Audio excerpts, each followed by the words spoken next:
ఓం సాయిరామ్. ఈరోజు సాయి స్ఫూర్తిలో తల్లిదండ్రులు ప్రత్యక్ష దైవాలు. ప్రతి మనిషికి బాల్యం అనేది తల్లిదండ్రుల రక్షణలోనే గడుస్తుంది.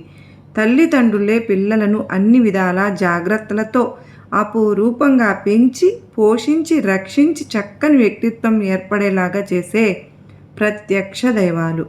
గర్భంలో పడినప్పటి నుంచి శిశువు యొక్క శారీరక మానసిక ఆరోగ్యాల కోసం తల్లి ఎన్నో నియమాలకు కట్టుబడి తన సుఖ సంతోషాలను లెక్కించకుండా జీవిస్తుంది.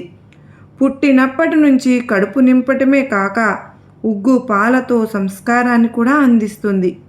ఇలా తల్లితో పాటు తండ్రి కూడా అందించే ప్రేమతో సంతానం 5 సంవత్సరాల ప్రాయం వరకు రాజరికపు సౌఖ్యాలు అనుభవిస్తుంది.